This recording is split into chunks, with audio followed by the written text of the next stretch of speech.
Hi, Ben. Hi, Carl. Let's get right into this. Okay. There was no banter right before I, right I just want to before ask you how you're doing, starting. but I did ask you how you're doing No, before we hit record. So I know that no. you had a longish Stop day, asking but me. you're good. Stop asking me. You don't care. What are you You don't talking really about? care. No, I know. I know you do. You're one of the few people that actually cares when It, you ask it, how someone's doing. it would be fun if we could do this in person one time. I hope that happens. Me too.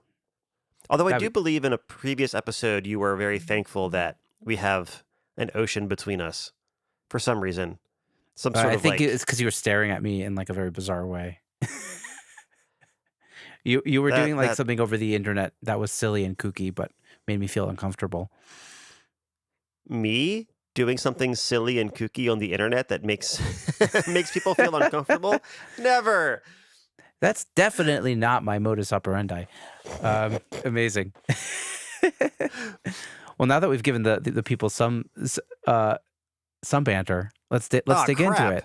You're right. I was trying to avoid the banter and you You have to bantered me do like a anyway. tiny bit of banter. It's fun, you know. Yeah. No, you're not wrong. So today, banter over. No, I wanted to talk about something that I'm working on right now. I'm working on a song, working on a mix specifically that is never going to be released on Spotify or anywhere like that. It is intentionally and explicitly made for use as a backing track for a performance. Um, it's it's weird to say that I can't tell you who it's for because it's not like an artist. It's like a corporate thing that kind of fell in my lap from a one of my artists also works at this place. One of my like artist clients works at this place and linked me up with this kind of like last minute rush project with a really nice budget. But uh, it's going to be used for an event that this place is having, and it's not going to be used for Spotify or anything like that. So knowing that the only place it's going to be used is in essentially like a small arena, like maybe not an arena, but I'd say maybe like a 5 to 10,000 capacity. Maybe that is an arena. Now That's that I'm pretty thinking about big. it, like a yeah, probably like an maybe like an ice hockey arena sort of size, Yeah, um, for this event. And what's interesting about it is that they're it's basically like an instrumental two track, like a hip hop, stereo instrumental that they sent me, and the backing vocals for it, and the original song that they did before. It was like somebody that works there wrote this originally, and then they're redoing it for this particular event, like changing the lyrics for it. Um, the original version has this like big like gang vocal energy. It sounds like 15 people all having a big fun sing along singing this chorus. And when they sent me the files for this, because they changed all of the lyrics, they re-recorded the vocals. But this time, what they sent me was just one guy singing it and sent me 6 takes of that. So it put me in a position of trying to figure out how do I try to replicate that kind of gang vocal excitement and energy for something where it's not recorded that way. It's not a room full of people singing along and having fun. It's one person basically doing like 6 takes of the same part. Not like being like a voice actor and intentionally trying to make each one sound unique. It was almost like I think he recorded it because this guy is not like a musician by trade. I think he recorded like 6 versions, like maybe thinking we'd use one of them. But because using only one vocal track would not give us the same energy as the original song, it felt super weird. It felt very empty. And it made me not only try to figure out, well, how can I make this work? What can I do to make this work? What can I add to this to make it work? But also, it made me think about how I'm going to mix this and what the priorities are in a very different way than it would be if this were going to be a single that's released out on Spotify. Because there are no lead vocals. Like I'm basically building a backing track, but all of the backing track vocals are sung by the lead vocalist and is going to be like supporting them live. So it just makes me approach it from a very different perspective because I have different needs and goals for it. So tell me about how you treated these vocals to make them sound, supportive yet sort of in the background of this track. Well, the first thing I did was trying to actually, I tried to find the best two takes. That was my goal. And I know my friend who did the engineering for it and recorded the vocalist said that, as the takes went on, the performer got, more comfortable with it, which makes sense. So I started with the last take and worked backwards. And I ended up using all 6 takes that he sent me. And what worked well, I think, to get closer to that group vocal, gang vocal vibe is the fact that he's not like a trained singer. So I didn't have 6 really close to identical takes, like which is usually like in a pop setting, that's what you want. You really want all of the takes to be as close as possible That's right. so that when you comp them and you make your Frankenstein version of it, it all sounds very smooth and natural. And that consistency is a virtue in that situation. But weirdly enough, in this situation, it worked really well because it wasn't really that consistent. And that's really what makes gang vocals charming in the first place. It's that Yes. inconsistency.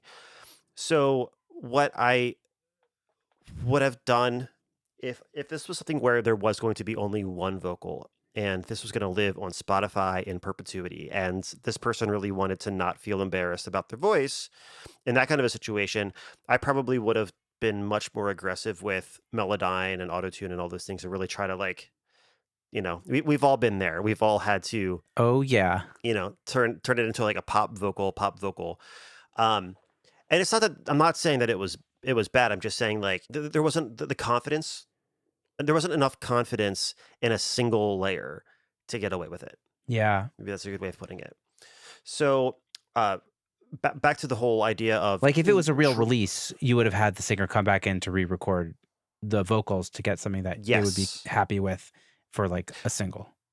absolutely, yeah. I think this would have been a great demo, to like figure out the parts and get that. But we would have spent more time trying to get great takes because it was going to be the take that we were trying to find. But for this, it really we wanted to embrace the quirks. We wanted to embrace the variation between the takes. So when I went to edit them, I kind of or when I went to get the general balance first, I did kind of prioritize the last 2 takes that he did because I really, like they were a little bit more confident. So it wasn't that they were necessarily like better takes, like technically speaking or like pitch wise. It was more that I felt like he was more comfortable, so it came out more confident, and that was really what was needed in this song. And that confidence and that kind of playfulness was really needed.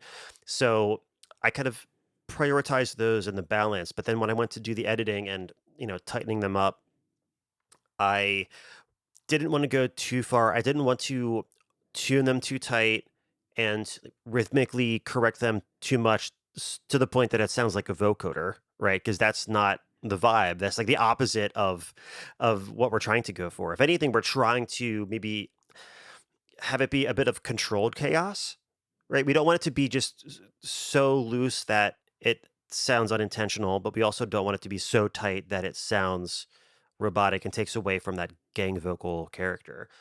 So I still used Melodyne, but I really didn't do too much other than make sure that the notes were, you know, generally in the right spot. Um, and also as the priority list went down, as far as those last 2 takes being a bit more of the prominent parts, as they went further and further in the background, that gives me the flexibility to be a little looser and looser with the pitch. So that way, the things that people hear, and especially the things that these performers are going to be hearing in their in ears while they're on stage, are in tune so they can match with those. But it's not just an ensemble of, you know, it Pitch, doesn't sound pitchy like a vocals. Yeah. pitchy. Yeah, but it also doesn't sound like, oh, what's that acapella group? Pentatonics. Pentatonics, yeah, it doesn't sound like pentatonics, because that would just it wouldn't work for this vibe. Right. By the way, the best gang So vocal I ever mixed was like a song I produced for myself, and I used like an a cappella singer as like the lead vocalist, and he did a good job with the vocals, but he did an insanely good job with the gain vocals. I think there's something about like a cappella singers that they're just like, because he actually wasn't so tight. Like he was like a little bit more loose, but it worked so nicely in the gang vocal. So it's like really interesting you're saying that. yeah, well, what I mean that makes sense. I guess I meant like when somebody. Hmm. When I was saying it didn't end up sounding like pentatonics, like an a cappella group, It I didn't sound think like it. Yeah. it didn't sound like that. That's because I think th- pentatonics. I mean, I don't know too much about their catalog, but like they're trying to sound tight. They're trying to sound very Oh loose. yeah. But to be able to be tight, they have so much control of their voice that they can intentionally be loose. They can loosen up and it still sounds good. They Yeah. can change the tone and timbre of their voice and be able to sound like more than one person because they have the control and the flexibility to be able to get those different voices out of themselves. And Yeah. that I think is why those kind of singers can do such a great job in the like gang vocal context because they have that control and they have that flexibility. Yeah. And they have the intentionality of being able to intentionally be, a little off. So I once I got those 6 vocals feeling pretty good, I still felt like something was missing because even though they were, a little loose, but they were controlled, it was curated chaos, I guess you could say. It still sounded like 6 of the same dude singing the part. If you were in that situation, what would you do? I would probably throw like little altar boy on it or some chorusing effect to see if that would maybe liven it up a little bit. Um, and I would probably think about ways that I could pan it interestingly. That's probably the first things I'm thinking about. I don't know. That would probably be my first experiment. Or then if that doesn't work, then I would maybe like distort it and make it sound a little bit more exciting. And yeah, maybe like, put some phasing thing on it, something interesting to just change it so that it doesn't sound boring, you know? Like what kind of effect could I use to make it jump out of the speaker in an interesting way? So, I tried those things and it didn't work. So then what? So then what, right? Well, and I was thinking like, doing too many like cool delays or stereo imaging effects or like chorusing and things, like that might be cool in headphones, but it's going to be coming through a giant PA system. And the more of those little things that I add, like you're not going to be able to hear those nuances. It's going to just be, adding mud and kind of killing the clarity. So I did what my additional production Carl brain immediately thought of, and it was to call a friend of mine who's she's a really great singer, and I hired her to just add extra vocal layers to it. Smart. So I was like, okay, If it's not I there just in want the to. source, right? Let's boost it up. It's not, yeah, and I think it's the same. It's the same thing as when I am mixing drums and like the kick drum just isn't quite cutting it, and you reinforce the acoustic kick drum with a sample to just give it that extra thing, whatever that thing is that it's missing. And the thing that this was missing was, well, number one, multiple voices. Number two, female voices specifically, and number three, that uh, extra charisma. That some, and the confidence, and I guess maybe the charisma that comes from the confidence, in Mm. in The some life, the vocalists, life. the life, yeah. So I just basically, I couldn't tell her who it was for. I couldn't tell her what it was for, and I was just like, "Let me just pay you to sing this into your phone," And we recorded. It was really kind of like quick and dirty, but that was the vibe. It was just to capture it, and I think she listened to hooked the AirPods up to her husband's phone and listened to it, and then just like sang into her phone. I dropped those voice memos into Logic and lined them up, and it's great because I mean the original version, all of the vocals were very lo-fi, like it was meant to sound like an old, old vinyl, like one mic in the room, kind of like Mm, early soul, like I don't know, Soul Train kind of thing.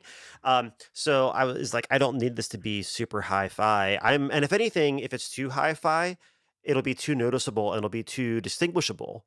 And I'm not adding this to try to make it sound really impressive. I'm just trying to help to thicken it up to more fully support the lead singers on stage when they're doing this performance because they're not, well, at least the one guy is not a trained singer. So like I want to make this as much of a musical safety net as possible to be able to give him the confidence to crush it on stage in front of, I don't know, 5,000 people.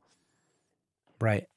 Amazing. So we talked about the vocals. So what do you do in terms of like, I don't know, the low end, the dynamics for a mix that's going to be primarily played in, yeah, in a hockey arena or something? So this is where Ozone 11 really came into to play. Not necessarily the AI assistant part of it that I do like to use from time to time, just as a to get some clues as to what it's thinking. But all the different modules, like the dynamic EQ, was really helpful. I also, tried to make the low end a little bit, well, quite a bit more narrow, just because I knew it was going to be played through a huge system, and I didn't want to have any phase issues. But listening to it when I opened up the like the imaging module in there, the all of the subs and like everything below like 80, I think, was already mono, so I didn't have to really worry about that. Um, but the main thing that I did was really try to just darken it up, like darkening up the instrumental because it was a very hot, like already mastered, kind of quintessential. I mean, anybody listening that's ever had to mix over that is having a flashback right now, but like that kind of quintessential over limited, over hyped backing track. So using the multiband, or sorry, the dynamic EQ was really helpful. Using um, the low end focus module in there was really great. I mean, obviously using Soothe helped a lot. I think the biggest thing that helped me was the impact module in Ozone 11 and just being able to really make sure that I tried to get the like upper mids, like I tried to get the claps in it, like the like 2 and 4, like kind of trap claps and the kick drum to be as clear and clean as possible, clear and like prominent as Because possible. you're working Because off of a two I track, right? Just to remind, off a 2 track, just to yeah. remind the listeners. Um, just the 2 track. So it's like using that impact. Um, I was adjusting the like frequency ranges of the low end. What's the term? Like the low end, like the bottom portion of the impact module, and also the like upper mids region, and kind of honing in on those particular regions where the clap lives and where the kick lives, so that way I could really help to make sure that they cut through. Because I know, like, I'm assuming and hoping that they're going to have in ears or at least stage monitors, but when you play in a big venue like that, if it's not set up right, like it's going to be miserable trying to not lose track. So I really want to make sure that they're able to follow along, especially if there's somebody that is not used to being on stage and hasn't isn't used to being in that position and hasn't had the reps put in to troubleshoot when they can't hear really well. Like I feel like you and I spending all the years we spent on stage, if we lose the click, we know how to selectively listen to the things around us to really try to pick out, where everything is, even if we can't hear very well. Oh yeah, Like if our monitor even if goes it's down, even if it's miserable, you kind of learn to go along with it.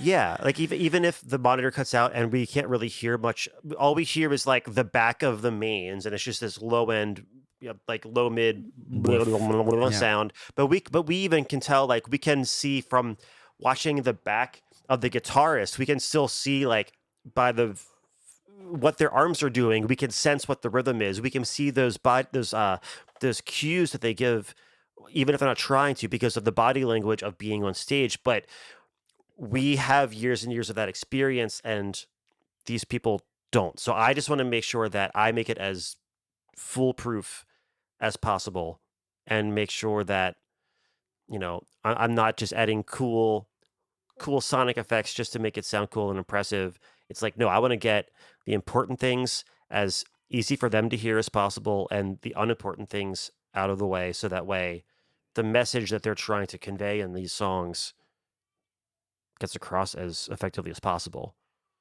Wow. So so basically you're just like honing in on like the rhythmic elements so people don't lose their spot, and you're making the vocals sound supportive but not in your face, and you're making it darker so that the song is not like in everybody else's face and it's out of the way from the vocals that are going to be live on the stage, because Yeah. that needs to end up at the top of the mix in the room when it's happening. Yeah. Um, Yeah. yeah, is there that's awesome. So sounds like a lot of work for like a 2 track. Yeah. But Has it but happened yet? the Do you know if no. Oh, I mean, I mean, by the time this episode comes out, I think so. But like, I was working on that literally before we hopped on this call. wow. So so you're confident that the mix will translate to the big PA. How do you Fairly confident. fairly confident? Like I don't think I've ever yeah, PAs just sound so different than monitors, they're so much bigger. Yeah. Like so you said you attenuated the low end, or you just tightened the low end? Like what exactly? I made the low end a little bit.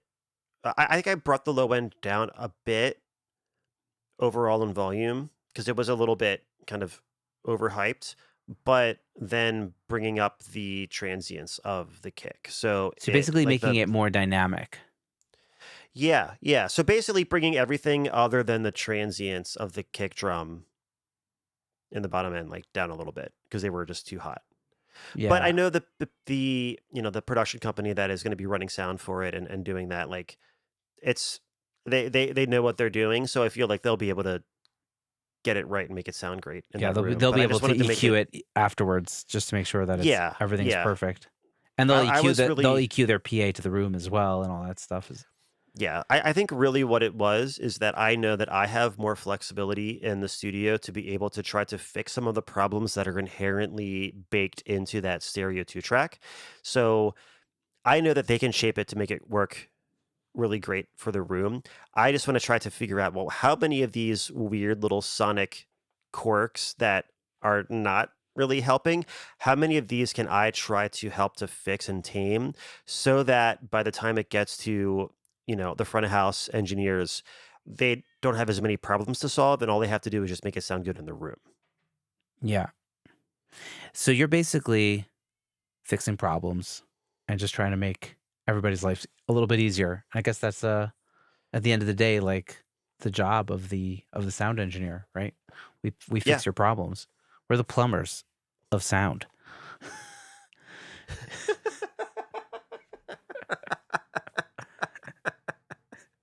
See, this is Ben. I think this is why you're not in marketing. This is why I'm not in marketing. We are the plumbers. But Yeah. you're the plumbers of music. Good lord. Wait. But So on that note, one more thing I did to the mix that I almost forgot about. Thinking about, the intention of trying to give clear, uh, like making it as easy to follow along on stage as possible. They wanted me to add a little interlude section between the second chorus, and then adding like a third chorus to it, because the song was pretty short. It was only like, I don't know, 2 minutes long. And the interlude is the same section as the intro, which had no drums. And it's one of those kind of there's some hip hop songs where the samples they use they sound like they're sampled old vinyl, right? So like orchestral, a lot of strings and things, but the rhythmic timing is not very precise, right? And when you're in the studio, if you're, going along with it, or if you have a lot of experience and you're very familiar with that song, you can just kind of instinctively know like where the tempo sits, even if it's not super clear and it's not like beaten into your skull with hi-hats. Um, but knowing that the singer is not going to be super experienced with that, not going to be super intimately familiar with singing along to the song, and also knowing that in that environment, in that event, Yeah, it's gonna be even harder to really, like, latch on to the rhythmic elements and, like, when the entrances are. So, I ended up kinda quietly just adding a simple, like, 808 ride cymbal, just doing, like, 1, 2, 3, 4, chorus. Like, just going from the intro into the chorus, going from, like, the interlude after the second chorus when it drops down in energy again and the drums cut out, just like just giving them a little cue so that way just in case they lose their spot and if, especially if they're like talking, if they're saying something in that little interlude, I'm assuming they're gonna be saying something to the audience in that moment. I don't want them to miss their entrance. So right. I ended up just adding some little like ride cymbal hits just to that Cue matched them the in. song. Yeah, I tried to figure out a ride that sounded like it fit with the drums that are being used in the stereo 2 track, but adding it in as a little way to kind of musically cue them to come back into their spot. Amazing. So basically, a little bit of thinking outside the box and kind of doing something a little bit different. I wanted to ask you, Carl, have there been other examples of times that you've mixed for something other than Spotify, that you've mixed for a different sort of medium? Oh, I'm sure. I'm trying to think. I mean, I know like we talked before the episode started, there's the example of like mastering for vinyl, right? Or I guess mastering for cassette is, also a thing. Um, but really for those, like it doesn't really affect how we mix nearly as much as this thing I'm doing for the arena. But I have done things like where I have helped artists to set up backing track rigs where they would have all of the backing track stems set up for each song and try to figure out how to route, the bass tracks from every song to the same output. And also when it's something that electronic based music where it's not just like, oh, a rock band where it's the same bass tone for every song. It's like, oh, these are like very different. Sometimes it's electric bass, sometimes it's synth bass, sometimes it's synths, sometimes it's guitars, sometimes it's both. And trying to figure out how to make it feel that the bottom end is consistent from song to song on stage. Making sure that all of the any kind of like percussion, ear candy things that are added are consistent from song to song. It's not like something too bright. So in that sense, it was like doing like album mastering, but for individual stems to be used on stage. So that's maybe the closest thing to, really taking outside considerations Yeah, um, into affecting my decisions. But now that I'm thinking about it, no, I don't think other than making, yeah, no, I guess not really. nice. Well, I guess it just means that you're working mostly on music that's getting released, which is great. Yeah, this is just a bit. It's Well, it's a so little bit new. Oh, sorry. oh no. But what are you? What are some lessons maybe that you're going to learn from this experience that you can now impart on your song mixing that will end up listened to on Spotify, Apple Music, etc. What's the takeaway for Carl? That's a really good question. I don't know if I have had enough time away from it yet to be able to reflect and observe that. I think I'm still too like in the thick of it. Like it's not finished yet. Um, so we'll see, we'll see how much of the things I chose that they actually like, or we'll see. We'll report back. Have they heard Um, the vocalist yet? I sent it. I sent it right before this calls, and I have like the first draft. But what I did learn from it actually that has nothing to do with the actual mixing, but has to do with the communication part. So I was actually like in contact with like a coordinator at the company. Like I wasn't even one on one talking directly to the artist or the performer. So I wanted to make sure that I was as very clear about what I did and why I did it because I don't know what their expectations are. And usually, I know I've talked before in the past about how I like to have conversations with every artist that I work with and tell them like, "Oh yeah, the first mix is going to be like 80%. I'm just trying to get a vibe check to make sure we're on the right path." I didn't have the opportunity to have that kind of a conversation. So when I make decisions like, "Oh, I'm going to use this section from the other part of the song to make the interlude that you asked for. I'm going to get another singer to also add layers to this. I'm not going to tune the vocals, super tight like T-Pain style. Like I'm going to add these ride cymbal notes into it. I didn't want to just send that to them and have them not know what I did and why I did it. I wanted to make sure that I kind of over communicated because I felt like in this particular situation, I wanted to make sure that I let them know that every choice that I made had a reason. And obviously, I said I think after every single note, I was like, totally happy to change this if you don't like it. I must have said that like 6 times. Um, but it was definitely a lesson for me in not only explaining what I'm doing and why I'm doing it, but I also this time I dropped my email that I wrote up into Claude to have it, uh, you know, analyze it for clarity and like kind of help me clear some things up. And it ended up helping so much because I instinctively got a little bit too nerdy with when I was describing these things. And it was nice to be able to get that, the AI like feedback on what I could say is how can I, like, I want to make sure that I can explain this to someone that doesn't live, eat, sleep, breathe music. Audio, yeah, music, yeah. Yeah. So that was really helpful too. It really helped me to not only be a better communicator about what I'm doing and why I'm doing it, but also explaining it in a very clear way and adjusting how I explain it to the particular like audience that I'm explaining it to. Yeah. So I think, yeah, I mean, I guess the most interesting thing for me is the fact that you just need sometimes you just need the source material. So you bring in that extra singer because sometimes you just don't have all the things you need.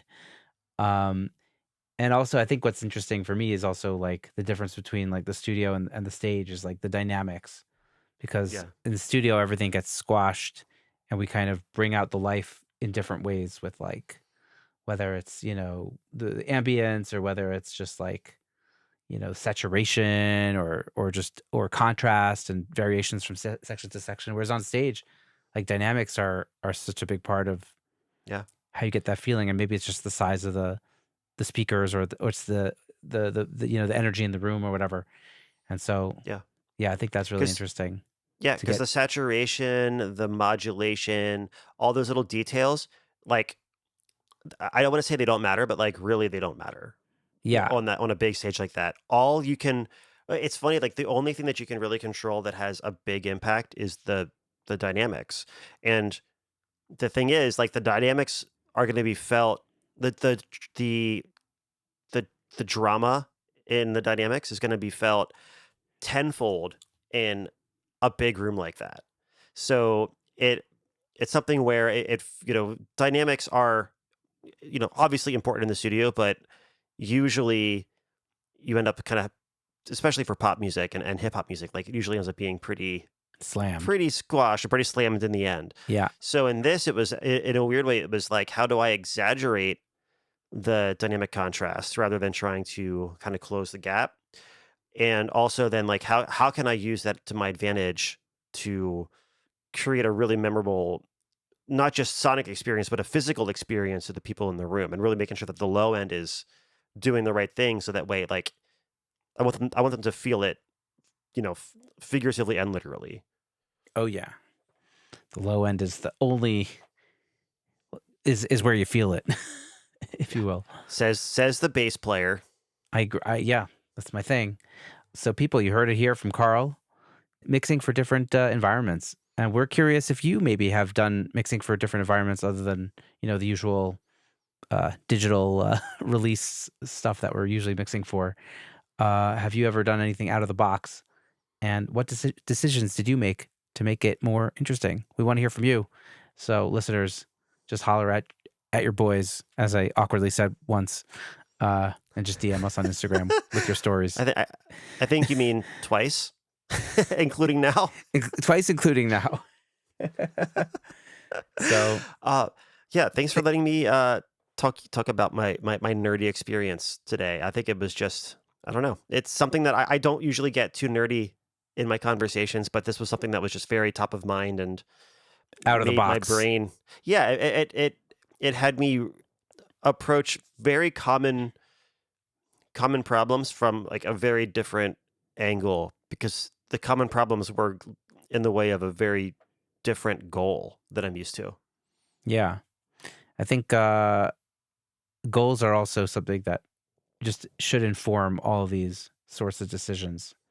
And yeah, think about what you want to accomplish with your mix before you And go why? ahead. Yeah. Yeah. Yeah. Awesome. Well, thanks, Yeah. Carl. This was fun and a Of little course. nerdy. And hopefully we all learned a little something today. Agreed. Bye, Ben. Bye, Carl.